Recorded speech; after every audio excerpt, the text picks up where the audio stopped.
Hey Trekkies, it's summer, and you know what that means. It's time for Creation Entertainment's Trek to Las Vegas 2025. This year, the convention has been expanded to a 5-day schedule, August 6th through the 10th at the Rio Las Vegas Hotel. Meet all your favorite Star Trek pros in one place, and hey, maybe you swing by Vic's Lounge and you see our panel. It's a great way to meet people in person and have some fun with your fellow Trekkies. If you can't make it to Star Trek Las Vegas, of course, there's also other events around the country this year. Trek to Orlando, August 23rd through 24th. There's the Trek to New Jersey, September 6th and 7th. And finally, the Trek to Chicago, November 22nd and 23rd. We're looking forward to meeting as many of you as we can this year. So make sure that you get ready to trek to Las Vegas.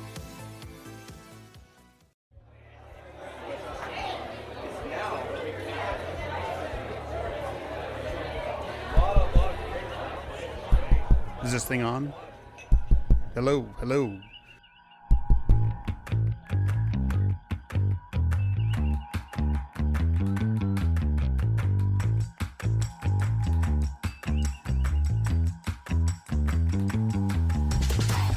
Welcome to Open Pike Night, the Strange New Worlds podcast where your personal logs are the prime directive. I'm your host, John T. Bolds, here tonight with my co-hosts and amazing guests on the Open Pike Night stage. We can't tell you who the guests are yet, though. They're quite untold. Joining me tonight are my co-hosts. First up, the man who would definitely jump ship to be a co-host of It's Got Star Trek, Jesse Bailey. Look, if it were an option, it's all I'm saying. Look, they made a very stinky sandwich on their most recent episode and ate it on the air. And you guys, I'm feeling like we don't eat enough food on our podcast. Should we start making food and eating it on the show?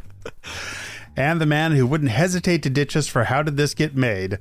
Host of Green Shirt, A Newbie's Trek to the Next Generation, Cameron. Guys, I would never. Why? Have you heard something? Did Paul talk to you? Is this happening?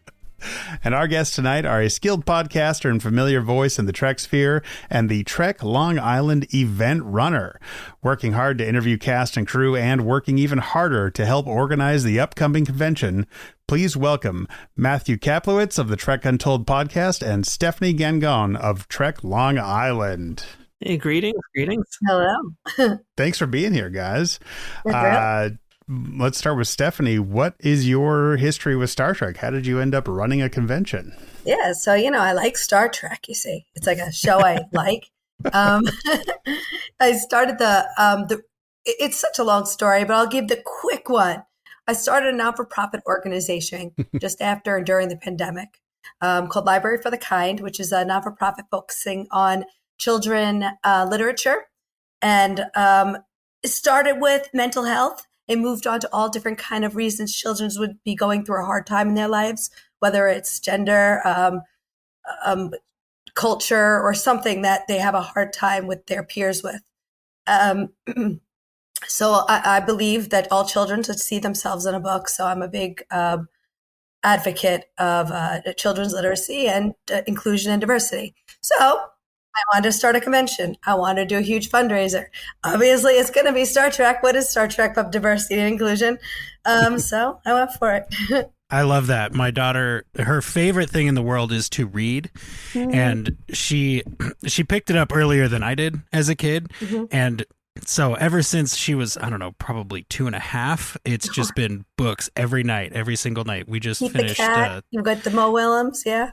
Yep, the Mo Willems. We just did the Terrible Temper Tantrums book right before bed, which I really like. I mean, I've even heard of that one. Man, it makes me feel better sometimes. I really like that mission, Stephanie. That's very cool. Excellent. And Matthew, how about you? Where did your love for Trek start and end up on Trek Untold? Well, I started out as a TNG kid because that was my original era of Trek. So, but I was also pretty young when TNG first started airing. So I can remember it, but as I got older, I kind of left the world of Star Trek for quite some time. I would, watch it if it was on reruns or if it was on a marathon here in New York on Channel 11. But for the most part, I ended up becoming a Star Wars kid, and then I started doing other things and getting into other interests. And I would say probably around I think it was 2015, I want to say, where I was at New York Comic Con and I saw this bargain bin of the old Playmates toys. And I was like, ooh, I want all these. I didn't have all these as a kid. Wait a minute, I can now afford them because I'm an adult with adult money. So I ended up just buying, like, literally that day, I think it was over a dozen Star Trek figures I didn't own as a kid. I schlepped them all the way back from the Javits Center to Queens. And that kind of started to like rekindle things for me. And I just kind of started to snowball from there, because then I started to like get caught up on all the Star Trek that I missed, as a little kid. So continued today, and then fast forward to the pandemic, early 2020, when all that stuff was happening. And I had an idea back in 2019 to do a podcast or something, and just timing, energy-wise, couldn't really make it happen. But it was a similar concept of what would now become Trek Untold. And lo and behold, 2020, the world has gone to horrible, horrible places. And everybody's got a lot more free time all of a sudden. So I jumped on that, and I was like, hey, now it's like the perfect time to do this podcast idea. And here I am now, like over 170 episodes later, I think, 4 years later, still going, and still doing interviews as much as I can, talking to all the folks who make Star Trek go. That's fantastic. I like that. Yeah. Have you actually had a pack lead? I am the pack lead. I make podcasts good. Trek Untold is strong. Very strong. Audio levels never peak. Good audio. If you're at the table and you don't know who the Packlet is, you're probably the Packlet. That's good. Yeah, we're going to hear more from both of you about Trek Long Island and your work on it specifically. But Cam, you want to explain why we are all here tonight? You came up with this great idea. Yeah, absolutely. So, we had a big crossover episode in Strange New Worlds recently in season 2 with Lower Decks crossing over. We just thought it would be fun to imagine, if our Strange New World characters were to cross over into another Trek series themselves, which ones would be fun to see each character kind of interact with. So that's what we're here to discuss. No reality. We can send people into TOS or the animated series with the original actors, whatever we want to do. Sky's the limit. And before we get started, I want to say, I think the answer is every character should get a TAS episode, personally. Bring back TAS. I mean, come on. It's our What If series. Seriously. We are going to first hear from one of our callers. We put out the call to our listeners, and we asked them for their input, and we got lots of different responses. So I figured we'd go with our first caller, who gave us lots of different responses. Here is Zoe. Open Pike Night. This is the USS Cinema. Captain Zoe Richardson commanding. I'm coming to you with my suggestions for crew reassignment. So I have Lieutenant Noonien Soon reporting to the 1701 Enterprise with Captain Kirk commanding. That will be interesting. I have Lieutenant Sam Kirk reporting to the animated version of 1701 because it would be nice to see what happened to him after he left Enterprise with Captain Pike. Speaking of Pike, he and Pele will be reporting to the Enterprise NX-01 because Pele is probably there already, and Pike's presence there will be interesting. Lieutenant Commander Hema should report to the Disco because it would be nice to see his insight on Spore Drive. Lieutenant Uhura will report to Enterprise D because a weapons officer should not also be the communications officer. And Benga reporting to DS9 because it's frontier medicine, man. Voyager will have both Lieutenant Ortegas and Nurse Chapel because they'll get home a lot faster that way. Lieutenant Chinrali will report to the Cerritos because I think that she and Commander Random has something going on. And what's left is Prodigy, and Lieutenant Spock will report there because where has Spock not been? It seems that he's been everywhere. Those are my suggestions. Send them out. That actually brings up a good point that we do need to address up front. Just to be able to make sure everyone got two characters, that did leave one character hanging. And Jesse made the good point that Spock has already been in enough series that we can probably leave him off this. Not only that, cast. but every series that doesn't have Spock has a character that's, I mean, let's be honest, pretty much designed to do what Spock does, right? Be that almost human outsider who's always trying to find their humanity.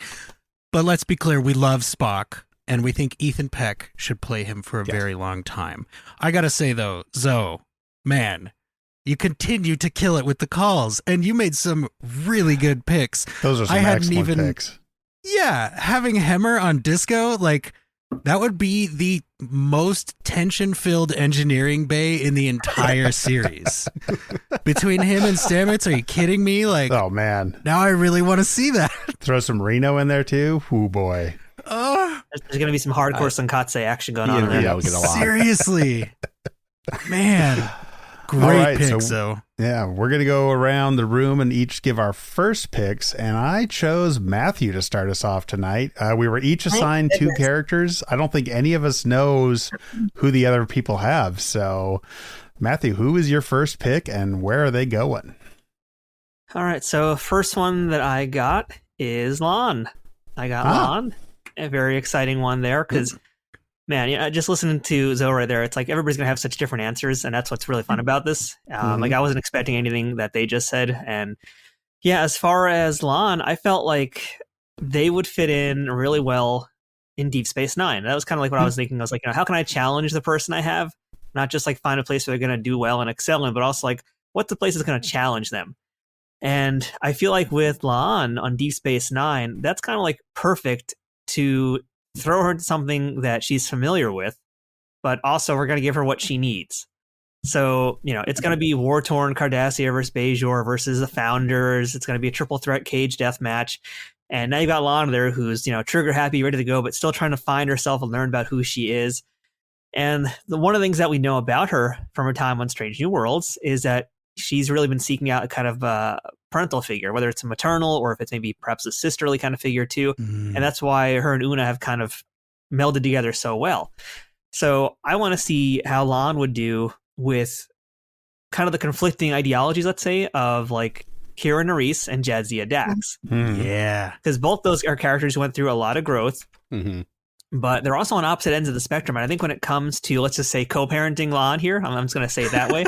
They're going to both want to take her under the wing. She's this young hotshot, right, who's really good at what she does, but still needs a lot of guidance. Yeah. And, I think Kira is going to give her like more passion, help her with the passion, help her controlling her rage. And I think Jadzia is going to also help focus it more, but also help her reach her inner self a lot better. So that's really what I want to see. Plus, it'll be just fun to see her interact with Cisco. Like see how she's going to handle somebody like Cisco, because we haven't quite seen Pike full on in war mode just yet in Strange New Worlds. Maybe we're getting there. Who knows? But I think seeing her interact with Cisco would be really interesting. And I also just want to see her like she's going to hate Quark, and that's going to be amazing. I think then by default that means her and Odo could be best friends. Oh man, that would be very fun. Matthew, you just set the bar really high for all these going forward. That's all excellent. And now I also just very much want to see La'an in the, is it the Alamarain game? What's the name of the game? Yeah. Exactly. She would have no patience for that. Yeah. She's going to punch so many people in that bar when she gets out of that game. Palm strikes for everybody. I feel like there's a chance she'd also immediately be like, well, this is clearly the second shap, so what do we need to do? Like, she would just know right away, like, here's how you operate. Get in the zone. Yeah. Yeah. Oh, yeah. She wants to win. She plays to win. You'd give the most spirited Alamarain ever, by the way. Just keep Oh, yeah. her actually doing the hopscotch game. Like, she would be so into that damn thing. Oh, there's She no wouldn't have won Gorn at all. level? No Gorn level? No, This is I can do it child's better. play. I can Come do it on. better. Let me do it again. Yeah. You guys, La'an meeting Kai Wynn, like, Oh, man. this is an excellent pick, Matthew. Very, very much so. I'll go next. My assigned character, my first one, was Chapel, and I actually also picked Deep Space Nine. Not just because of the wartime experience, but honestly, I was kind of picturing more that and after. Like, I could picture her staying on Deep Space Nine after the series wraps up and helping rebuild Bajor and helping, maybe finding a peaceful place where she could, because she does like adventure. She does like exploring. She does like learning new things. And I feel like for her, the mix of both the wormhole and the, we got the orbs, we got a bunch of stuff Cam hasn't even seen yet with the mystical side of Deep Space Nine, the prophets, everything like that. I think she would have a great time just on the station, and I think she would really find a place to be at peace with whatever she needs to and work to help Bajor rebuild. And she might cause a sudden musical number in Quarks, and we could all see Quark sing. Oh, man. You know Quark has pipes. Oh, yeah. Oh, yeah. Chapel would also be another great foil, I think, to Julian, because we know, at least in the first few seasons, he really loves to, try to flirt with women that are not interested in him. And I feel like that would come up. I would pay to see Chapel and Bashir. Oh, yeah. Oh, yeah. That would be some of the worst hitting on ever of a character. He would not know what to do with Chapel. Especially if she turned the tables and started hitting on him, he'd stammer all over the place. Right. Oh, yeah. my goodness, yeah. And then she'd dump him. Yep. Oh, yeah. Cameron, you are up next. All right. Well, let's see. My first one I got, and I was really hoping to get this one. My favorite, Sam Kirk. I just love Sammy Kirk, and I don't want to take him too far out of his timeline, so I do want to see him with the original crew, right? We want to see him kind of see Spock and Uhura and see how far they've come and totally take credit for mentoring Uhura to the lieutenant she becomes. I think he'd get along really well with Bones, and they would throw back some drinks and make jokes about Spock, and I'd love to see those two characters together. You would, of course, also have this great dynamic with his brother Jim, who would be so ecstatic to see his brother alive after finding him dead. But we also know Jim knows time rules, and you don't break time rules. We know that from Subspace Rhapsody. So he wouldn't tell Sam why he's so happy, and Sam would just be really confused, you've never been this nice to me. What's going on here? So I think there'd be a lot of really great drama there. But I want to get super specific about this placement. I don't want to see him in TOS. Let's move him up to the movie timelines. We want to see him with old Jim, right? We want to hear him call his brother old man and make jokes about how different he looks, because he looks awfully different than the Jim he remembers. But let's get even more specific than that. I want to put him in not just the voyage home. I want to put him at around 1 hour, 48 minutes into the voyage home, after the crew has returned from the 80s and they are in their disciplinary hearing. Sam appears and he doesn't know what's going on, but he sees his brother up there getting disciplined and hearing about all this crazy shit his brother's been up to, and his just reaction being what did you do, Jim? This is classic Jim. And then, of course, Kirk ends up becoming a captain and getting a ship at the end of that disciplinary hearing, and that would just drive Sam crazy. And then he goes and finds Kirk after, Kirk's done, he's getting congratulated, and he sees his brother alive, and they go up, and Sam is I just time traveled here 30-year time travel, what have you been up to? And of course Jim would have to one-up him with 300-year time travel that he just got back from saving the Earth, and then it would all end with Sam being whales? You got fucking whales? Because he's a xenobiologist. He's never seen a whale. They're all extinct where he comes from. So, of course, he'd go see the humpbacks and have a grand old time. So that's my Sam Kirk crossover. I like it, and I like the specificity. Super specificity. You guys know me. I would like to see Sam Kirk in the motion picture. I think he would He'd look really good in one of those get a outfits. kick. Yeah, and he would get a kick out of V'ger.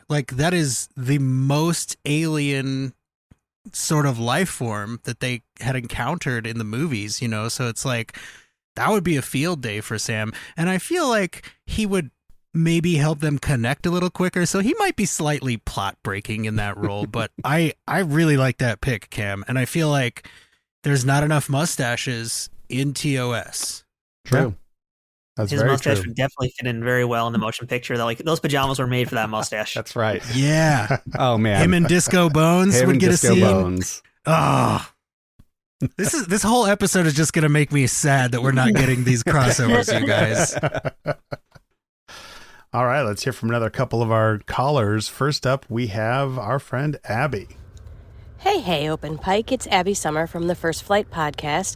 So excited to get to do my idea of a crossover, and I'm going to do a legit one, and then I'm going to add a tiny cheat because I can't help myself. But, okay, I really want Erica Ortegas to go and chat up and play around with Kayla Detmer from Discovery. Now, this could possibly, maybe they know each other back at the Academy. I mean, the timelines line up before the Discovery jump, so possibly they know each other. But I also would like to see Ortegas take on that future tech and those new morphing ships and see what she can do with all that, because we all know Ortegas is deep in all of our hearts, and I think that would be super fun. And I think that Michael would be a good commander for her. I mean, Burnham has the humor and the empathy that I think would really let her shine. Now, if I could really do what I wanted to do, I would take all of our best pilots. I would pull Travis Mayweather. I would pull Tom Paris. Let's get Sulu going on. Let's get everybody in, and let's do a Mario Kart style Star Trek race. Like that's what I want. Let's bring everybody in and have it be just a flat out drag race. It'd be super fun. So hope this finds all of you well, and we'll talk soon. All right. Thank you, Abby. I am just going to throw in, I will only accept that Mario Kart race if O'Brien is driving Deep Space Nine, because technically he did piloted in the pilot. So I still think he could win. Can I just mention how sad it is that across the many Star Trek video games we have never had a proper kart racing game. Yeah. Right?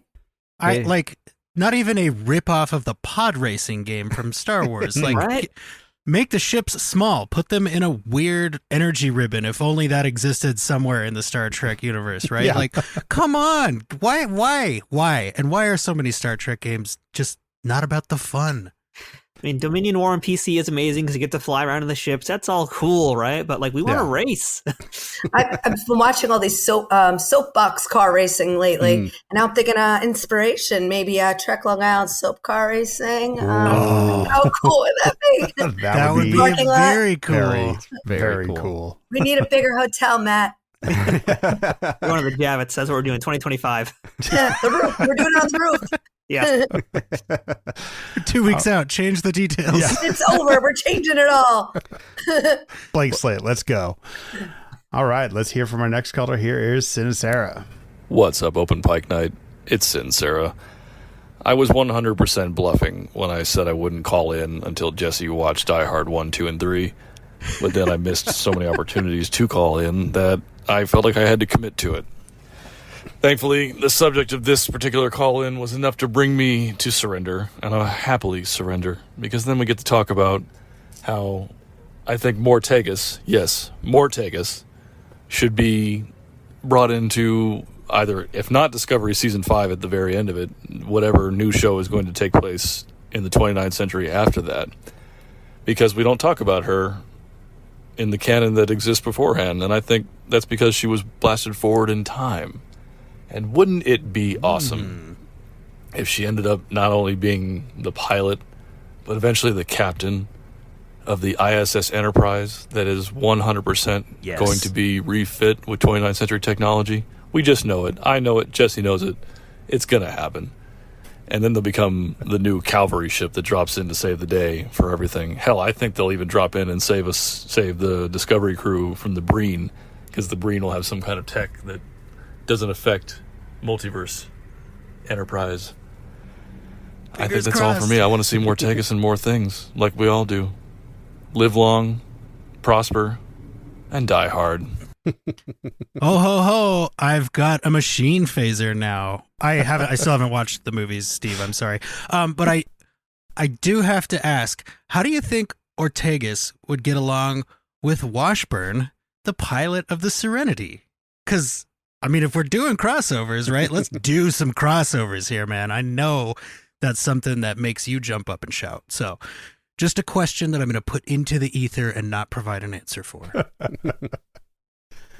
All right. Well, after those fantastic calls, Stephanie, it is your turn for your first pick. Not going to remember. It's been so long. Okay. I'm going to start with Hemmer because he's my favorite ever. I love Hemmer. I love Bruce. I love them.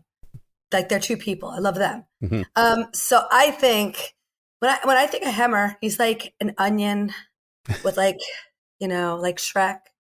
Mm-hmm. And he should be in every series that is adorned with Worf. I just feel like him and Worf would just have this connection because both of them, they want to be one way, but they really have to act gruff. But then they go to Candy Mountain together, and then everything's so wonderful. And so I'm picturing like the end of Deep Space Nine. Worf is like, doing his thing. Mm-hmm. They leave, and he finds Hemmer, and then they become these friends at the end, and they develop into like these two like hippies almost. I don't know. I just see something there. Worf and Hemmer. Is this a new ship now in the franchise? So we have a new it is. Yeah. I'm creating a whole new series after this. Is this Hemorph or Wemmer? Remember? No, we don't talk about when that happens. That's a no. They're both very private people. Yeah. Okay. Man, that really makes me want to see like how Hemmer would be with season 3 Picard's Worf. You know, like after it's been 30 years of them. I think they'd be like that. Yeah. That's why I agree just picture at completely. the end of Deep Space Nine when Worf is like, "I'm ready to find myself," and and I always picture him go to Candy Mountain, and he finds Hemmer, and then Picard happens. I really like that. That's amazing. I also feel like not in a bad way or anything, but DS9 is getting a lot of love here, and I'm interested to see how many of these characters end up at DS9, and it may actually it may influence the order in which I share my picks. Ooh, Burke is gonna love all the new customers. oh heck yeah! And that's the thing is every single one of them would get along fantastically with Quark. There's definitely profit to be made from time travel. Oh yeah, Yeah. Speaking from time travel, Jesse, we are now at the end of our first round, and you are our final pick. Okay, so I was secretly assigned 2 characters, as was everyone else, and I think the first one that I'm going to go with is Pelia. And I think Pelia would make a good impact on Voyager for a lot of reasons. Let me just go ahead and take my cheap shot here. Voyager needs a little more fun, and Pelia brings the fun. Okay, that's all there is to it. And can you imagine the relationship in engineering between Torres and Pelia? Like, Ooh. Pelia is a queen of patience and like kind of a laissez-faire attitude, and like, yeah, everything is going to work out. It'll be fine. Like, don't worry about it. And Torres is kind of the opposite of that when we first meet her. And I think it would add another layer of that Starfleet / Maquis headbutting that's going on at the start of Voyager, right? But you get it from a character who's not necessarily like the most buttoned down Starfleet officer. She's just in Starfleet right now, right? And I think Pelia could just provide kind of a more, I guess, relaxed counterpoint for a lot of characters on the show. She'd be maybe one of the few people not really in a hurry to get back to the Alpha Quadrant. Like, I've been there, I've done that, I've met those people. Like, let's just take our time. It's going to be okay, right? Because she's got plenty of time. But she would also fit nicely into some mentor roles, like, for example, 7 of 9, or, those kids that I won't talk about right now because I'm not sure if Cam knows about them, but you've got Naomi Wildman, right? Like, I think it would be a great mentor filter path down from Pelia to some of these other characters. I can picture her having a great relationship with Tuvok. He's our first full Vulcan character in a main cast, and we know that Pelia loves Vulcans. We know she has a history with their people. I feel like, again, she's a great counterbalance to the energy that Tuvok brings, and she could soften him in key moments when maybe he needs it, and maybe he could provide some structure for her in moments when she refuses to acknowledge that maybe she needs that too. Again, lots more fun, and that hair on that bridge. I am totally here for Pelia on Voyager. And I know it's also a cheap shot, but I would just picture she never gets Harry Kim's first name right, ever. Right. She's calling him Henry and Hank and like all these other names. Yeah, I could dig that. All right, that's the end of our first round of picks, and those are some fantastic picks. We did have some write-ins. Griffin, who I believe is a new contributor, welcome to the Open Pike Night stage, Griffin. He chose T'Pol and moving T'Pol into Strange New Worlds. This one could actually happen given lifespans. I think it'd be fascinating to see her interactions with Spock. He'd likely be seeking some level of reassurance with regards to Vulcan discipline and logic, only for her to tell him logic is only the beginning of wisdom, not the end, having drawn on her own experiences in Starfleet with Archer. And I like that. I like a little bit of like we said, we had lots of different takes on our call to action for this episode, but man, our callers and new contributors like Griffin have stepped up, and we really appreciate it. Spock and T'Pol dealing with Vulcan discipline just it put a different image in my head, but I don't hate it. So, Well, to your point, Cameron, I think just by her presence alone, T'Pol would create additional intrigue where T'Pring is concerned, right? Like, we know T'Pring is having her doubts. We know Spock is having his doubts. We know that he's going to have this unbearably long 3-month absence from Nurse Chapel. Maybe T'Pol could help him kind of get over that a little bit. Like, hey, man, you think 3 months is a long time? Try 4-ish years. Yeah. All right. Well, we're going to talk now a little bit about the work you guys are doing on Trek Long Island, but we actually have a caller about the convention. So we'll hear from Matt, and then we'll get into talking about Trek Long Island. Here we go. Hey, Open Pike, it's Matt at Law Dog Safety on socials, spelled DAWG. And hello to Matthew and Stephanie. I'm a relatively new Trekkie and very new to cons, but these are now a few of my favorite things. I have found that conventions and now interactive Trek podcasts like this one are great outlets for fans to connect with other fans. It just fuels excitement, and my experience has been super fulfilling.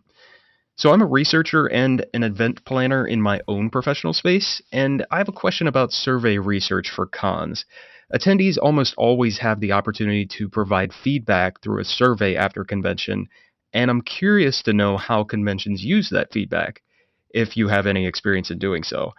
How would you capitalize on the positive feedback? How would you filter through the negative feedback but use criticism constructively? Okay, fun part. As for a crossover, I want to see Hemmer in Enterprise. I need some dialogue between Jeffrey Combs as Shran and Bruce Horak as Hemmer, and I want to see some headbutting between Tucker and Hemmer. How does this crossover work? No clue.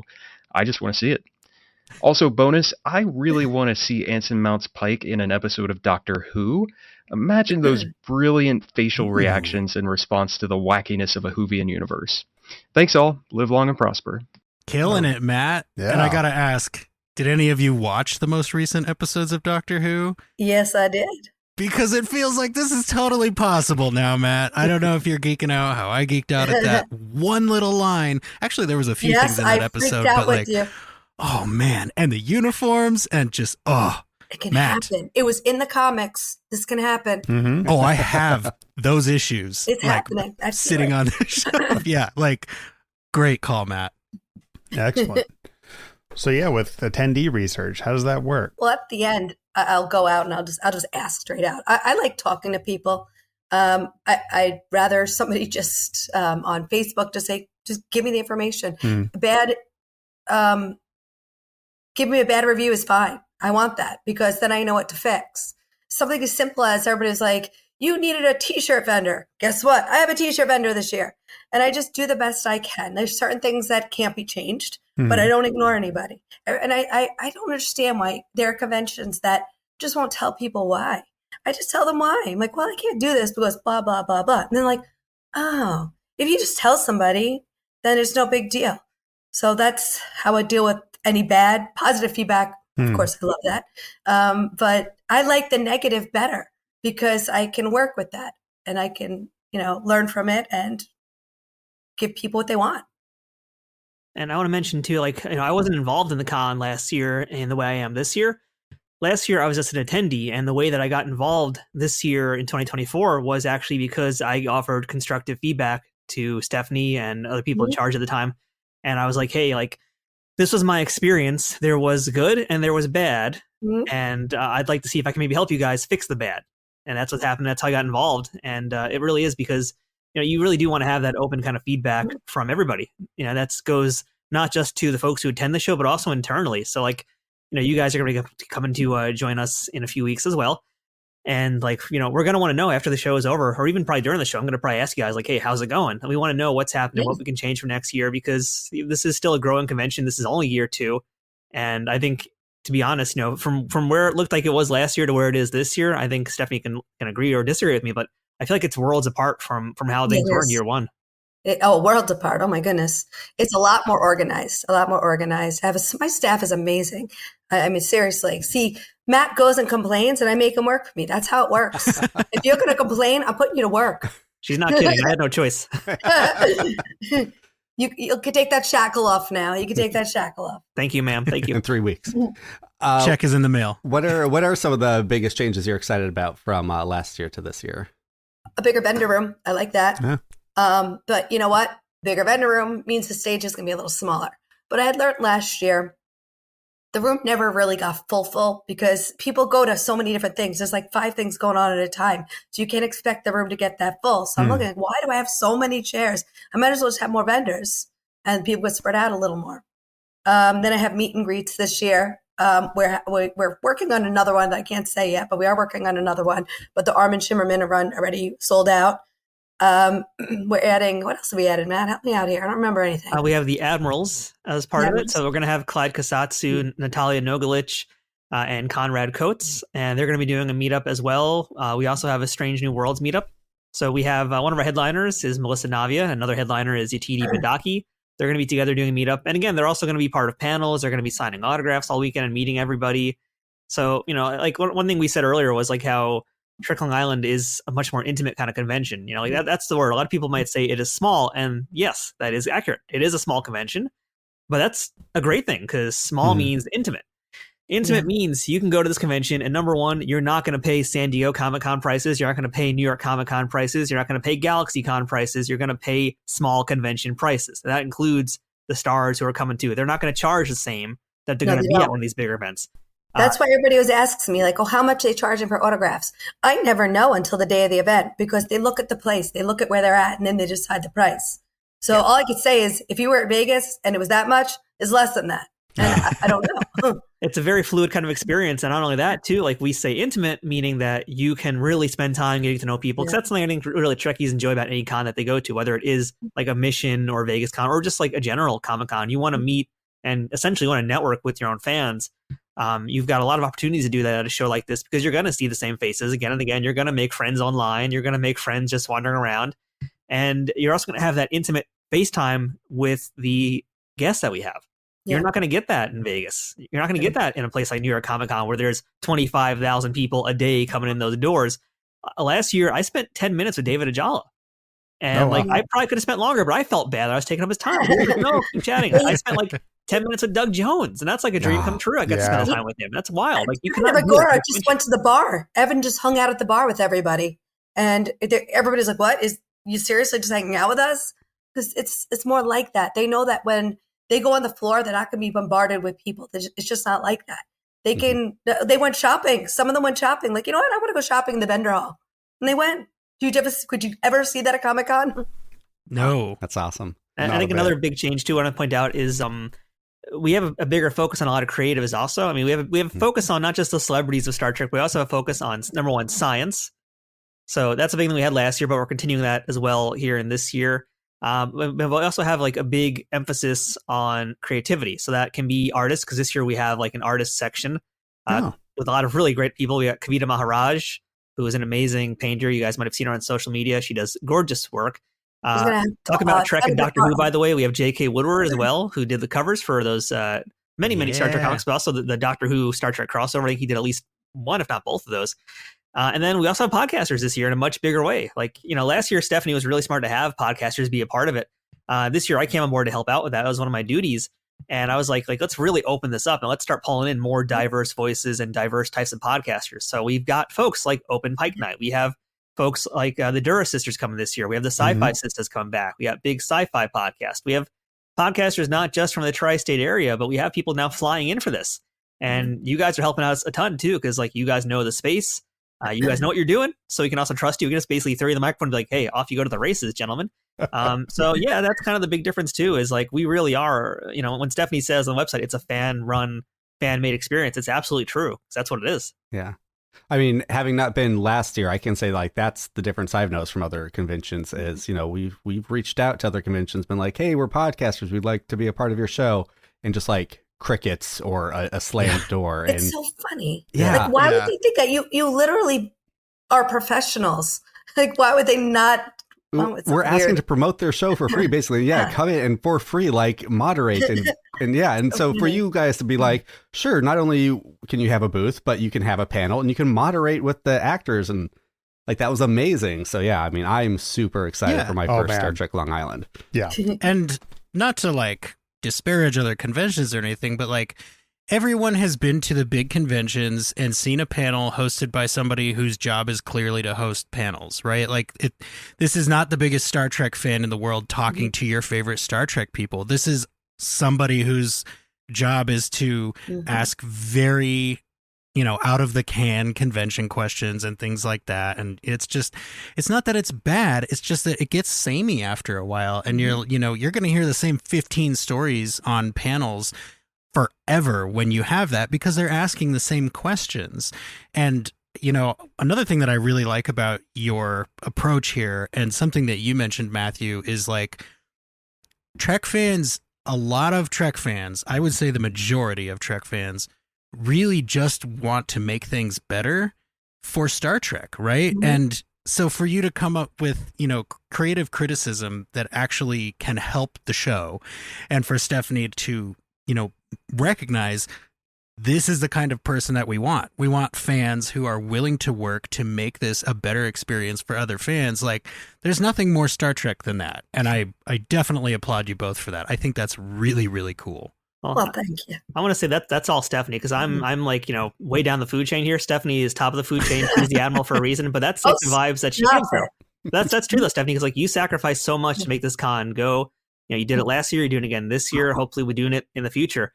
But it all her voice this year, and she lost her voice, by the way. If anyone was wondering, she was actually out promoting the show, and her voice went missing in Canada somewhere.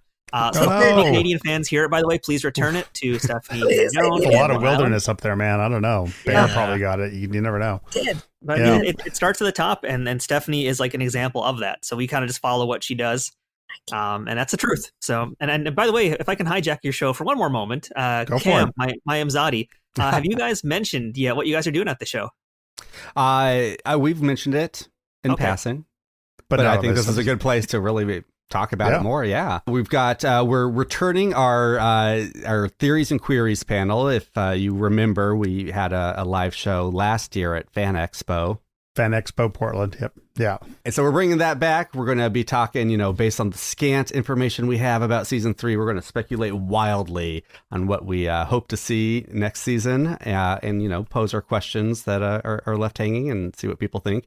We'll, of course, have calls for that, and may have a couple special callers. So keep your ears out.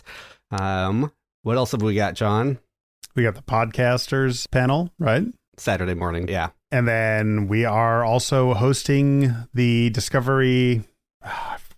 Just read the name. I just read the name. Let's Fly. I think it's called Let's Fly. And it's a look back at all of Discovery. You guys, it's not a secret. I'm not making it to this year's Trek Long Island. My heart is breaking. And a big part of that is because you guys are going to be sitting on stage with Locke, Tarina, and all manner of Discovery actual cast members talking about Discovery. Like, I'm very jealous, but in the most magnanimous way, of course. And I know that you guys are going to kill it. And yeah, I just, hearing about the opportunities that are afforded to independent podcasters is just another point in the column for Star Trek Long Island. Like Cameron was mentioning, like in Las Vegas, we're like, hey, we'd love to do a panel. And they're like, sorry, we don't do that. And then, we come to find out like, oh, they do that for like the top 2 or 3 Star Trek podcasts in the world. Yeah. But it's like, hey, it's not that we're bad at our jobs. We're just we haven't been on the air for 9 years or 15 years. Right. Like, so yeah, that's just another really cool thing that Trek Long Island does. We don't have that Paramount money. Yeah. Neither do I.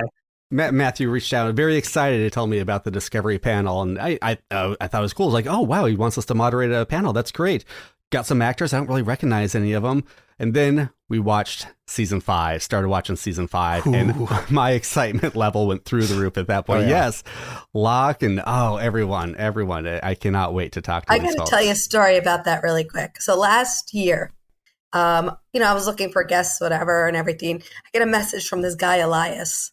And he's like, hey, do you want to, I'd love to come to your convention, blah, blah, blah, blah, blah. And I'm like, man, I already have all of my guests already. But, if I win the Powerball, I swear I'll call you. He's like, no problem at all. But he's like, but I'll tell you now, you're going to want me next year. I'm like, Heck yeah, good. He's so nice. So Good nice. work, Been Elias. on Instagram with him. Oh my God, what a nice guy. I think That's he's awesome. shooting About for a calling your Sean shot. Bean type career because I've seen him die on screen 3 times now in his career, twice in the That's same like- show. So yeah, That's like in his bio on social media too. Like, I'm a guy who dies on TV. Yep. It's like he's totally living the life for, a certain number of episodes. You got to have career goals, right? yep, Yeah. And then finally, also very excited to say that Green Shirt will have a presence. Rob from Green Shirt is coming to join John and myself, and we are going to do a TNG panel on Friday night, main stage. We will be talking about, we're right on after the Farewell to Discovery panel, so we kind of wanted to look at TNG through a Discovery lens. So we're going to imagine if TNG had season-long arcs like Discovery, which episodes from TNG would we have liked to have seen stretched into a full season? So kind of like this, we're going to have a lot of fun just like speculating on some what ifs. yeah. I was gonna Spoiler pick alert. the chase. Spoiler alert, I'm sure Fistful of Datas is on there. Don't lie to me, you guys. I do. I know I've got one that's going to surprise you. I think it's going to surprise people. I mean, there's Excellent. some really strong panels across the board this year. I'm really excited. It's going to be tough for fans because they're going to pick, and I'm happy. I can just kind of float around. I'm not going to be able to sit in every single panel because I'll be doing the booth stuff as well. But like, man, it's going to be a fun year this year. There's some really great stuff. And I had might a be lot of- biased, but there's some good stuff for real. I've had a handful of fans already. I've had discussions about cloning themselves to get everywhere else. So I think that might be another thing next year, Matt. We're going to have to Cloning work booth, on cloning technology. Or Yeah. at least a time travel booth. Yeah. I was working on that machine from Family Matters. Oh, there you go. I wanna So come out everybody with Honor, also Kel, and becomes Matthew. cooler. Just Yeah. Stefans everywhere. Yeah. Yep. I know Family Matters that well. Anyway, man, we're looking very forward to the convention, and it is impressive the amount of work that you guys are putting into it and your whole crew. I hope when all is said and done that you all get the appreciation you're due because you are working so hard. And if you're listening to this right now, very close to release day, and you're thinking, wow, I'd really love to go to Star Trek Long Island. I don't know if I can afford passes. Let me tell you, you can, because you can win 2 of them from Open Pike Night. Just check out our prompt. What Star Trek crime did you commit? And our favorite answer will get 2 passes to the show. I've been reading them. They're very funny. Yeah. And with that, I think it's time for our second round picks for our crossover episodes. And I shook up the order a little bit. So, Stephanie, we're going to start with your second pick. Thank goodness, because my voice will be gone by the end of this. I appreciate it. So my second person is Uhura. So I know everybody's saying Deep Space Nine, but seriously, the perfect trifecta. Uhura, Jadzia Dax, and Kira Nerys. Put them together. Let them hang out, Poor, Uhura's working so hard all the time. You see her in Strange New World, just study in the original series. She relaxes more, but she's still with the guys. Give her some girls that hang out and do her thing. That girl needs that. See her at the bar. I think she'll be the only one Quark will be giving free drinks to, because she just know how to play him. And she walked by that dartboard right in the middle. Yeah. I think she'd be so smooth. I love her. I can totally see her walking out of that hollow suite with the Renaissance princess hat on and, And owning it. straight up to the bar and taking no guff from Quark. Yeah. And Morn steps up in his Renaissance night outfit because he was in the Hollow Suite, doing an adventure with her. She's gonna be best buds with Morn for sure. Oh yeah. He only talks to her. Yep. That's a really good pick. And yeah, Jadzia, Jadzia plus fill in the blank is a great combination, right? She could really help Uhura learn how to relax. I think that's an excellent pick. I was just watching that episode yesterday where she's helping Kira relax in the holodeck, and he has a 2 trill men there. And she's like, no, they're not real, whatever. It's I wanted Uhura there with them, just hanging out. Yeah. Fantastic choice. All right, Cam, you are up next. All right, guys, I think I'm going to have to pivot here. So first of all, I didn't actually want to get this person because it was so much pressure, but I've got Erica Ortegas, Oh, and I've got wow. all the pressure of picking the patron saint of our podcast and finding a place for her. I had two ideas, and I'm going to pivot because I had gone with DS9. I think we filled up DS9. Honestly, a lot of the reasons Matthew kind of echoed with La'an. I will just say that I do think Bashir would hit on her, and then she'd have some quip, and then they'd become besties. I think Bashir would kind of be the chapel fill-in for her. I think they would totally be friends like that. But instead, I'm going to revert and go with take inspiration from both Abby and Steve and say, let's put her in disco. I love the idea that her and Detmer were buddies. And so what I'm imagining is she kind of like, she's wondering what happened to Detmer because, right, there's all this hush-hush about the discovery, and she's trying to ask Pike and Una, like, hey, what happened? You were there. What happened? What happened to my buddy? And they, of course, are being hush-hush, but they're not very good at being that hush-hush, so they're dropping some breadcrumbs, and she's picking those up, and then she's going full like conspiracy theorist over in her bunk. She's got red string. She's following it. She's trying to dig in. She's got people like siphoning through the archives, and finally she figures out, like, she finds some way that transports her to the future.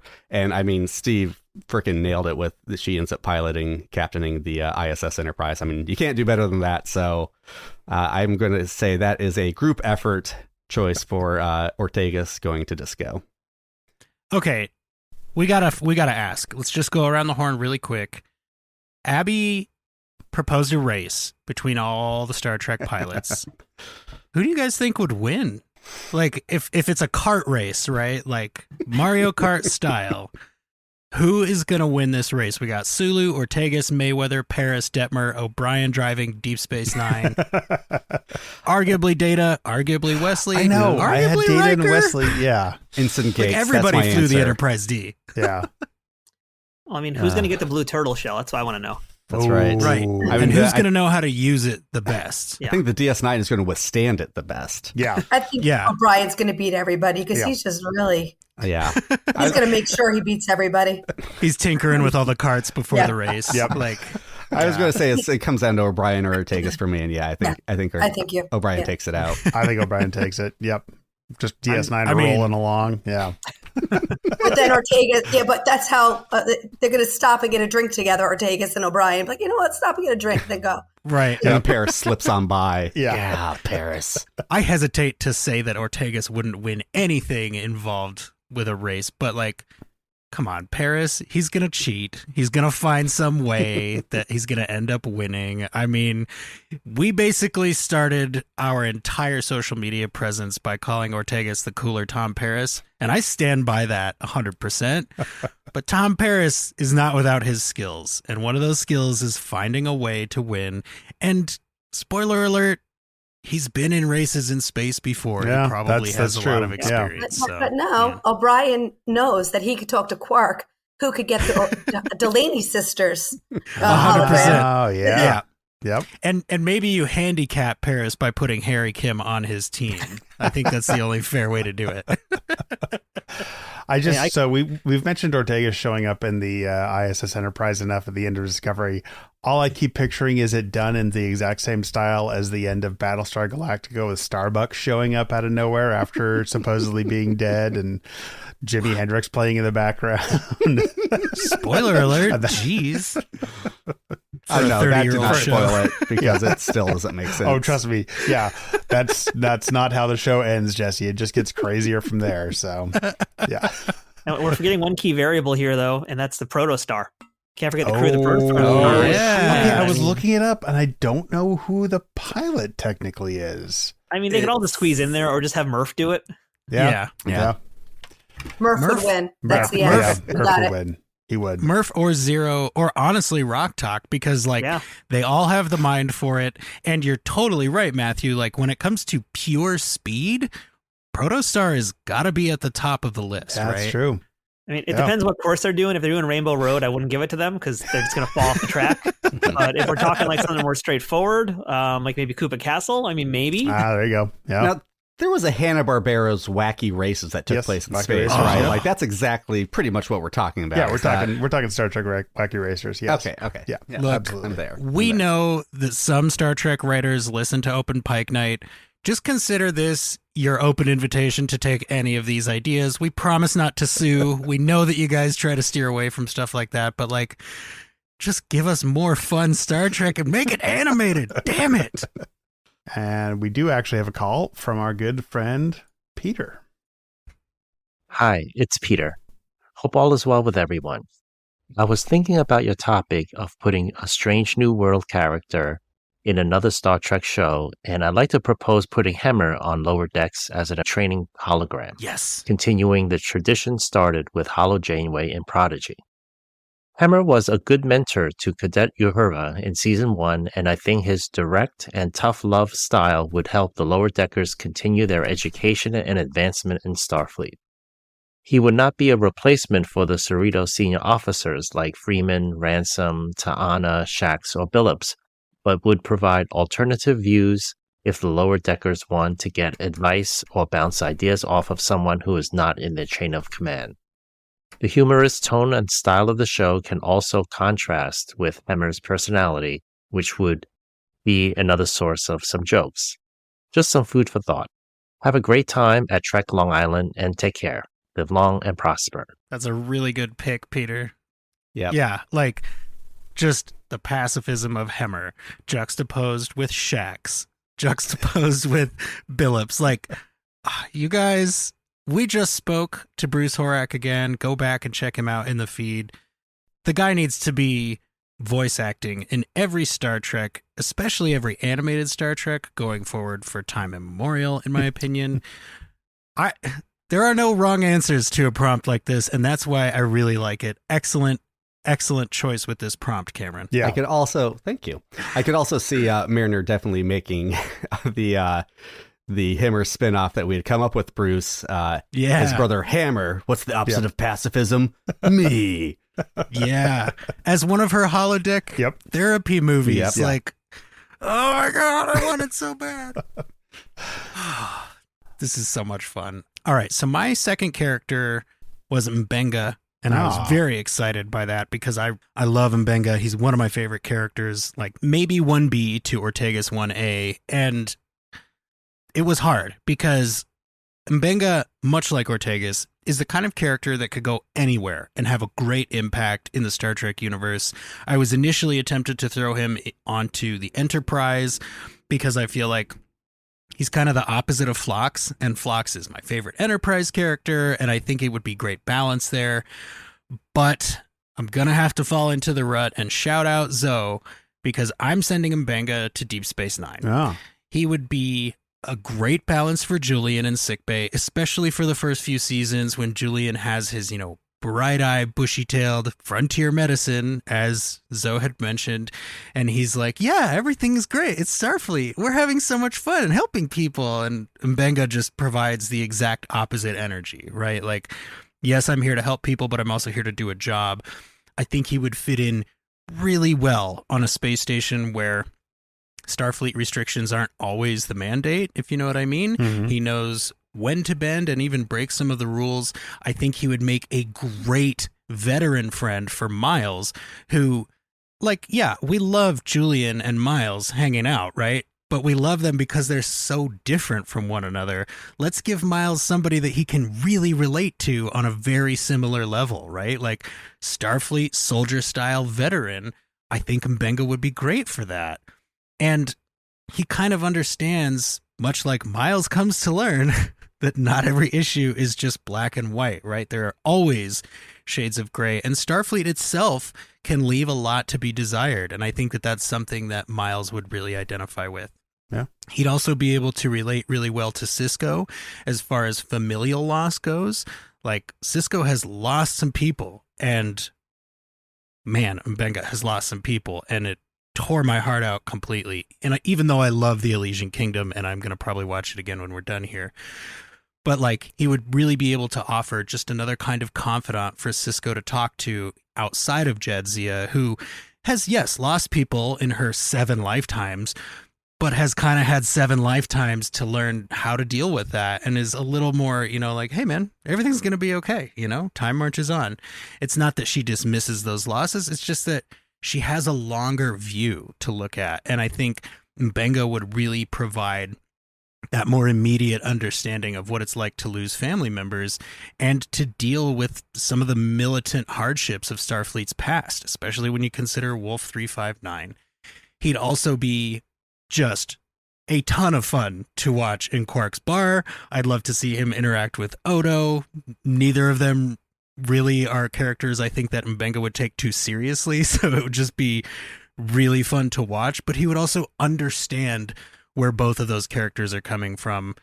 You guys, is DS9 like a really good Star Trek series? Yeah, it's like I think it's clear we're a lot like of the best DS9 Star fans. Trek series. Yeah.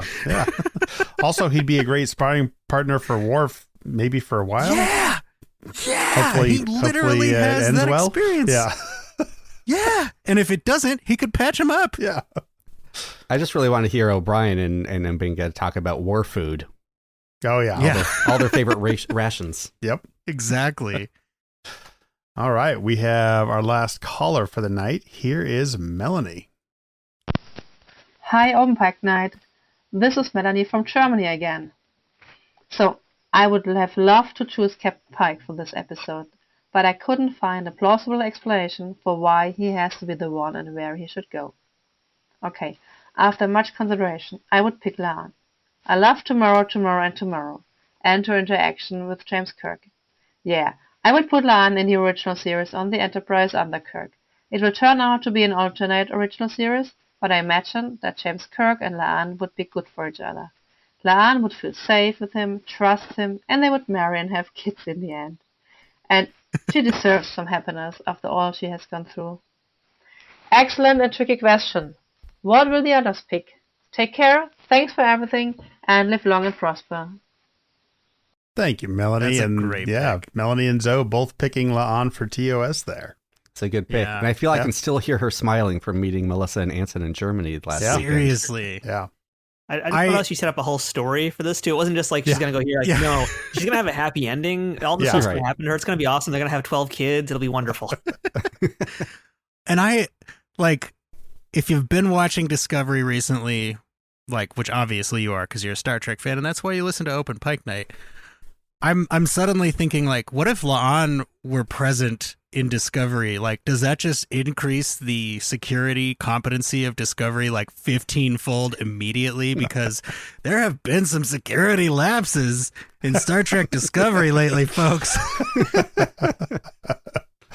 Huge lapses, huge. But, you get plot armor. You also get plot dumbos when it comes to security. But yeah, I feel like La'an could take Maul in a fist fight, and it would be the least number of syllables ever in a fist fight. Yes. All right. Well, Matt, I know who I've got, so I'm pretty sure I know who you've got. So why don't you go ahead and give us your second pick? All right. Well, there's really not many key characters left. We know that one of them is off living long and doing something else. So as far as who I have Captain Pike.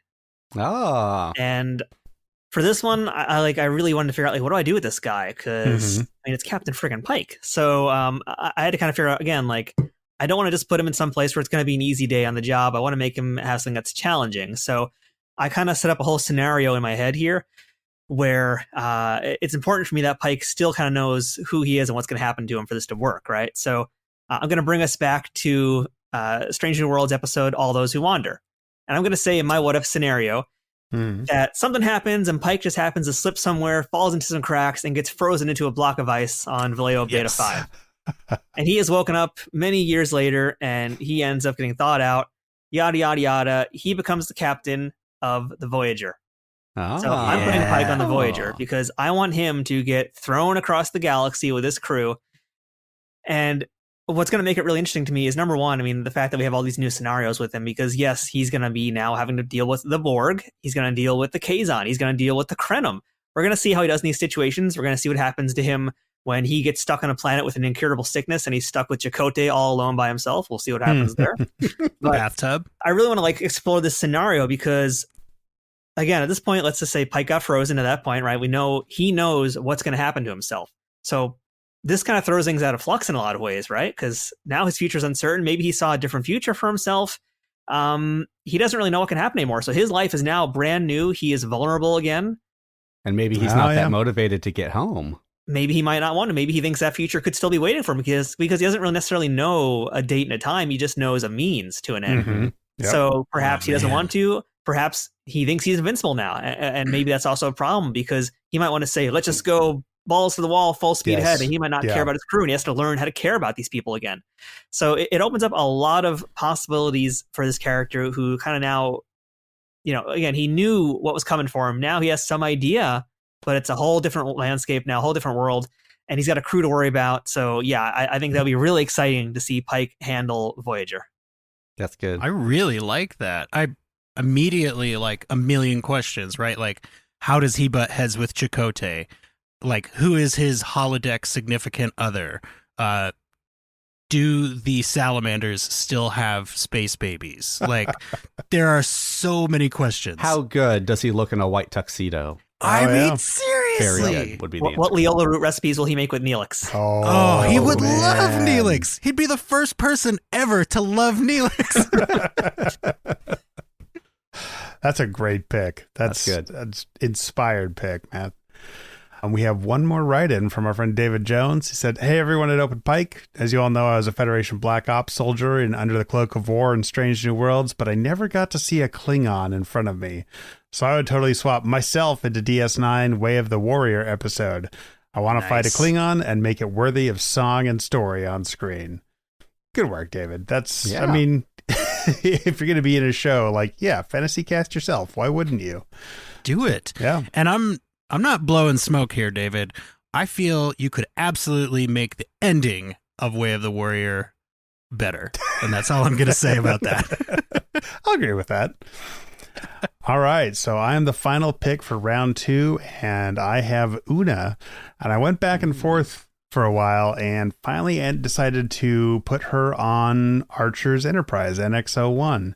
I feel like she would be a very good different kind of counterbalance to him than T'Pol is during the run of the series, and with the fact that augments do come into play in Enterprise, I feel like she would feel very duty bound to try and steer the Federation and Starfleet's course on their attitudes toward genetic modification. Like, hey, yes, not great, but maybe a hardline approach isn't the way we're supposed to go, and isn't the best for everybody.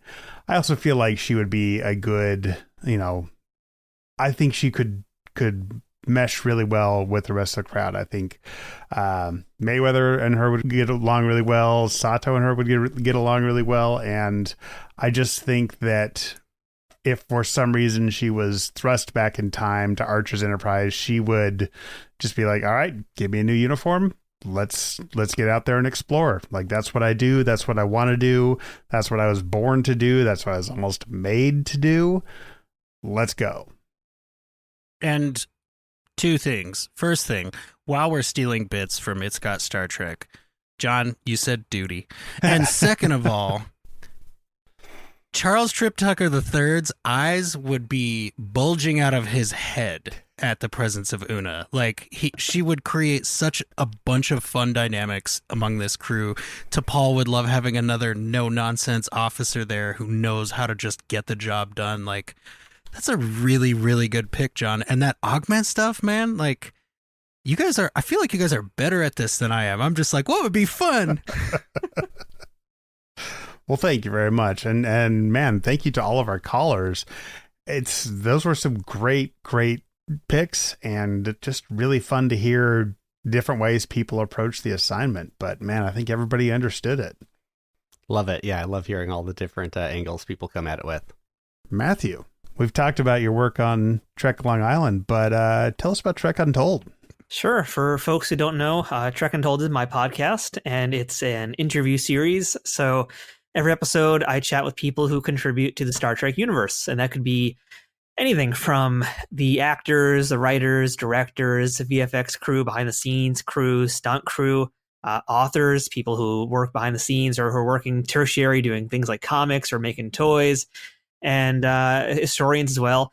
And we kind of dig into, really, of course, Star Trek is a big part of it. But, honestly, I tell the guests when I book them, I'm like, really, we're going to spend maybe 25% of the show talking about Star Trek. And we're really going to spend a lot more of that time talking about their life experiences and their professional experiences that brought them to where they were within the world of Star Trek, and how those personal experiences they got along the way and how those professional things they got before they did Star Trek affected what they did and affected who they are as a person here today in 2024 and beyond. So, it's a Star Trek podcast, but it's really about trying to paint a complete picture of who each of these guests are every week.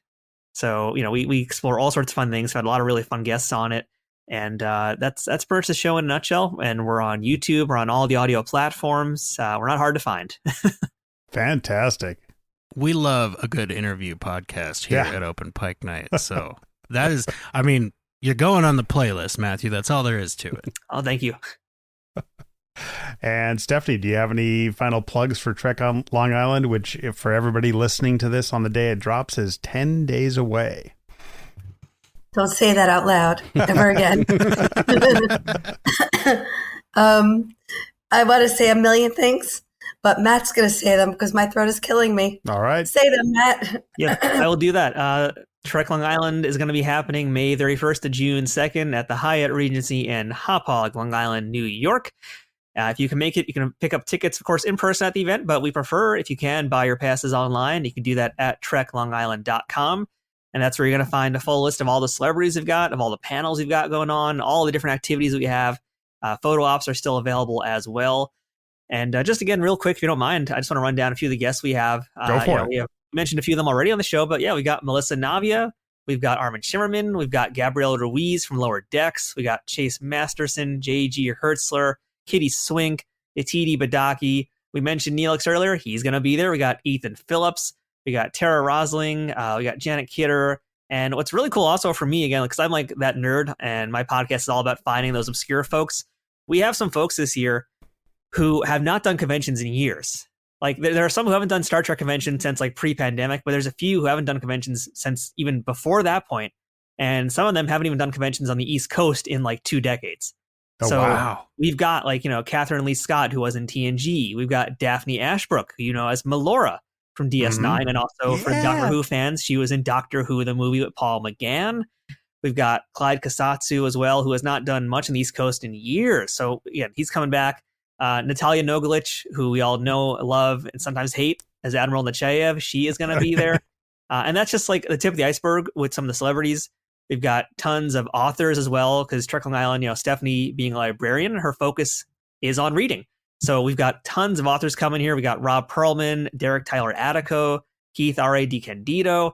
We've got tons of science people, which this year, Adina Mignona from the Big Sci-Fi Podcast, she's heading up this year. So lots of really amazing, very granular, really interesting science panels that's happening there. So yeah, I mean, really tons of stuff. I'm going to lose my voice too if I keep talking about it. But yeah, tons of cool stuff. So please check out Trek Long Island if you're interested. And if you can't make it this year, still visit treklongisland.com. Follow us on all the social medias. We're on Twitter, we're on Instagram, we're on Facebook. I'm pretty sure Stephanie has Trek Long Island on like Blue Sky and Mastodon, everything else out there. And also, again, if you can't make it, please email treklongisland@gmail.com and get on the mailing list for 2025. All right.